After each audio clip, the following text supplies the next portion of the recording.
नमस्कार, आप देख रहे हैं द हिंद 24 न्यूज और मैं हूं आपके साथ साक्षी। आइए नजर डालते हैं आज की बड़ी खबरों की ओर। अडाजन इलाके में तूफानी हवाओं का कहर। हनी पार्क रोड के पास स्थित मुक्तानंद सोसाइटी में तेज हवाओं के चलते अभिनव अपार्टमेंट की छत पर लगे सौर पैनल उड़ गए। तेज हवा और बेमौसम बारिश के कारण कई सोलर पैनल नीचे खड़ी कारों पर गिर पड़े, जिससे उन्हें भारी नुकसान हुआ। स्थानीय निवासियों ने बताया कि तेज तूफानी हवा के साथ अचानक बारिश शुरू हुई, जिससे अपार्टमेंट की छत पर लगे सौर पैनल अपनी जगह से उखड़ गए और उड़कर सोसाइटी परिसर में गिरी गाड़ियों से टकरा गए। इस घटना से कोई जनहानि की सूचना नहीं है, लेकिन कई वाहनों को नुकसान पहुंचा है।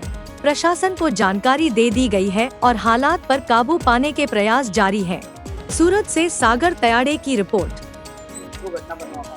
રાત્રે 1:30 વાગે મિની વાવાઝોડું આવ્યું અને આજે અમારી સોલાર પેનલ અભિનવમાંથી આ પવન દ્વારા સુસવાટા સાથે આવી અને ગાડીઓમાં નુકસાન, ઉપર છત ઉપર પાણીની ટાંકીમાં નુકસાન, પાઇપો તૂટી ગઈ અને જે કંઈ ઘટનાઓ બની તે જે અમે ધારેલીની શક્યની હતી એ બધી કલ્પના વિરુદ્ધની ઘટનાઓ હતી।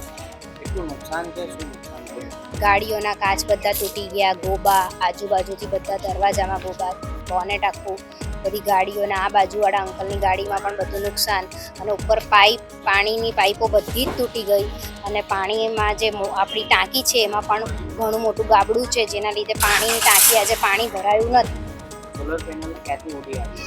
અભિનવ સોસાયટીમાંથી સોલર પેનલ 500 મીટર દૂર અંતર છે અભિનવ સોસાયટીનું, ત્યાંથી ભયંકર મિની વાવાઝોડા સાથે ઉડીને સોલર પેનલ અહીંયા મુક્તાનંદ સોસાયટીમાં પડી। देखते रहिए द हिंद 24 न्यूज।